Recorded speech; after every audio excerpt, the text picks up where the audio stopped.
I'm Dan Drake. This is Visitor Network TV. Our guest today is Jason Bridges, who is well, I'm going to let you describe it, Jason. Welcome. Glad to have you here. Thanks for having me. Tell us about what you do for the town. So I work in the IT department, but I don't really do anything IT. Information technology. So my joke is the smart people fix the computers of the town, the servers, everything that goes on, all the the big programs, email, Outlook, all that stuff. They fix those. They're the smart guys in the room.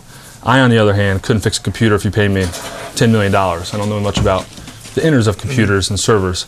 What I do is more digital media based, social media, digital programs such as SeeClickFix or Ping4, a little bit of website kind of background, as in supporting website, that kind of stuff, but not developing a website. But helping to design changes to the website?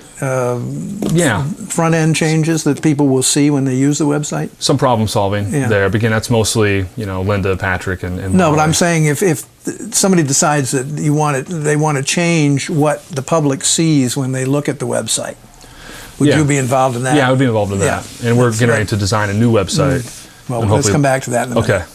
And then social media. Yeah, so if any department who wants to start a Facebook account, Twitter, any social media platform, I work with them so they know the best practices, make sure they understand the overall town's social media policy, teach them the functionality of it, and then help them develop it from a PR or public safety issues, however they want to use it, kind of help walk them through it. SeeClickFix is a new application that you can get at the App Store and put on your iPhone, I guess, or other portable phones. How's it been received? Pretty well. I mean, I would say I think we have 140, 150 reports since we launched in late April, and it's taken a while just to let people know that it's even there and how to use it. I've heard nothing but positive things. People are very surprised how fast things are getting fixed. But it's new. We're just using it for the DPW right now. Potentially, you could use it for every department in a town, in a small municipality. As in, like, for example, Boston uses it for everything, right? And it's all kind of networked in. We're just starting kind of phase one with the DPW, seeing how that goes. So if a department, if someone puts a report on that goes to the Board of Health, the DPW kind of refers it to them, and that's all they can do at this time. But it's been, I've actually used it because I ride a lot. I see potholes, I'll take a picture, it shoots it right to the DPW with a picture, GPS, exactly where I took the picture, and then I can see, when they received it, and they'll tell me when it was fixed. And if they have time and the capabilities, they'll take a picture of it and show me that it's fixed. So I can see it all online. SeeClickFix at the App Store. Yes, you don't have to you could take a picture with your camera, upload the picture to your computer, and upload it through the web. So so if you're an anti-smartphone person, you could still use it that way. Thank you. That was the term I was looking for a minute ago. Smartphone. Yeah. And then Ping4. Tell us about Ping4. Ping4, the emergency management department is using Ping4. It's a kind of cloud app that you could download for free on your phone. And whenever there needs to be a significant emergency that's going out, not a road closure, something like that, something big, whether it's natural disaster, storms, or let's fire, say the water department might need to get something out quick. Sometimes it happens in a sconset. You need to watch the water levels or something like that. It pings your phone, so even if your phone's turned off, you'll hear a ping and a buzz, and you can look and see exactly what's going on. So that could be a really useful tool in emergency. Has it been used yet? It's been in effect for what, 6 months now? No, not even. I think maybe 2 months. 2 months. But we haven't really had anything, luckily, happen. So it's still rather new. All right. So it hasn't been used other than on a test basis. Yeah. Can you focus on the audience? So it can only go to people in Sconset, for example? Yes. You can, if we wanted to send a ping to us right now, you could block it off on a map on the computer in the back end just to this house, so to speak. So, or you could do it in different areas, or you can do it all of the island. So if you had an emergency at the airport, you could do it just for airport personnel, for example, or the airport and town personnel who might be involved in dealing with the emergency. Right, and they just added functionality to the application to where, let's say you had a group of just airport personnel, you could send it just to them. If it was an emergency and something really bad, it could go just to them and not to the public. The Facebook page That's up and running? For which? For who? Who? Tell me. Yeah. Let's see. We have Visitor Services has been using, they're probably the first department to use Twitter and Facebook.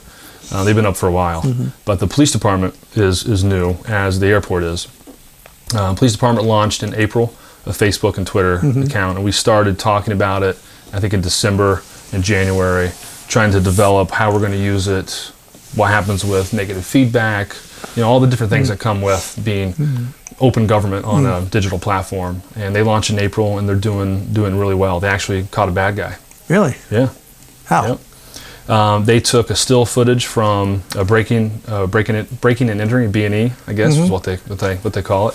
From a security camera. From a security camera, and they had it out for a while. They just couldn't find the guy, so they took a still, put it on Facebook, and somebody recognized them. Somebody else recognized them, and they said, I believe they noticed something about the person, and they did their homework, and they found him through talking to these people who saw it on Facebook. Yeah, interesting. And they wouldn't have caught him any sort other of way. like America's Most Wanted, but not quite. Yeah, I mean, starting off very small. That's a little breaking and entering, That's nothing right. too serious. Yeah. And then Twitter. What do they use Twitter for? What does Visitor Services use Twitter for example? To get out information on 4th of July. Very few hotels left to book. So when they, for example, when they canceled, they postponed the fireworks on the 4th of July, Right. they Twittered that? They tweeted that. So did the police department. So it's coming from different channels, and they're throwing that on Facebook as well. So there's kind of low-level information that's not really emergency, but that people need. Yesterday there was a house move. Yeah, right. So the police department was kind of every hour give an update. Okay, Pleasant Street's open. Okay, this is open. But then Visitor Service uses it for all kinds of things. Anything that's kind of going on the island, information that visitors might need. All right, let's talk about the new website. What's that going to be like? So we were at the Board of Selectmen meeting last Wednesday, and it was kind of like initial, where are we going with this? Give us some examples. And that went really well, and it's on tonight's agenda for pending contracts. So when that gets done, we're ready to go. So it's been 8 years that we have not redone our website, so we're due.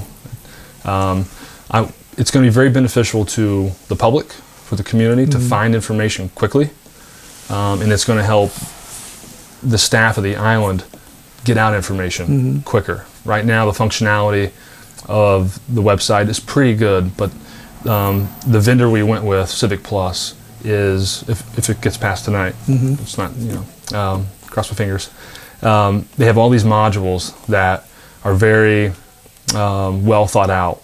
And they've done other municipalities' websites? 1,300. Oh, they've done. I guess they've done a few. Yeah, we're one of the smaller ones that they're doing. But Nantucket has a pretty big name. Even though we're a small town, having 60 to 70,000 people here in the summer, and it's always revolving. Every day, people need new information, from landfill time, when they're open. You can imagine all the information. So when you go on there now, charges and fees and where to get things and permitting, when things are open, anything you can think of. But if you want to find out what's going on with your, your parcel with the HDC or the planning board, right now it's tough to find it. Right, so it's going to be a lot easier to find it in the future, and easier for the departments to put this information up. Maintain the site. Yeah. What's the time frame? What's the timetable? Hopefully, we're going to get started this month. I'd like to start the soft launch in April. So we have a couple internal. We have an internal group and an external group. So people, kind of the stakeholders in town, have a kind of work group to what are their needs and think through it, and then an external group. Hopefully you will be on that one. I'll be approaching you soon. Oh dear. So April is the target for getting it up and running, and then hopefully sometime in the early summer for. I'd like to get up in April, so we have a month to 6 weeks before the island shoots up to high capacity. Right. So we kind of worked out some of the bugs and changed some things at the last minute. Good. Is this a full-time job? I'm part-time. It could be a full-time job. I was going to ask you that. For sure. Yeah. What are you, 25 hours a week? Just 20. 20. Yeah. And you can get it done? We have a vendor for the website who's going to be, a project manager. I'll be doing kind of the project lead from the town side. Yeah. But we also have 3 WPI students from Worcester Polytechnic. Oh, they're going to be involved in to help. Yeah, good. So they're going to help with surveys and data migration and kind of figure out the navigation part of it. Good. That sounds great. Yeah. You do something else too, besides in your other 45 hours a week or whatever it might be. You run something called Island Bike Tours. Is that correct? Yeah, Nantucket Bike Tours. Nantucket Bike Tours. Sorry. Yeah. No, that's fine. And that has been going for how long now? This is our 3rd season. Yeah. Is it a year-round operation, or do you do it in the wintertime if somebody wants a tour, or do you pretty much? Yeah, this last year someone called us up during Thanksgiving and said we'd like to do a tour. We had a group of 4. They're kind of hardy souls who didn't mind, the 40 or 50 degree weather, and we did a tour for them. So it's pretty easy. I open up the shop, pump up the tires, check, take about 5 minutes and we're off. Yeah, but pretty much after Columbus Day, it kind of starts slowing down quite a bit. And then, do you offer different tours? Is there a menu, or is it pretty much one tour? Yeah, well, we have 4 kind of main tours at different times, and then we can do anything custom. We can end a tour anywhere. We can start anywhere. We can. But what are the basic tours? The 4 basic tours. We have a town view in the morning that is around 2 hours, 4 to 5 miles long, and that's it's a little bit of everything. It's new Nantucket. It's the old. It's kind of the cobblestone experience. The what? The cobblestone experience, riding a bike?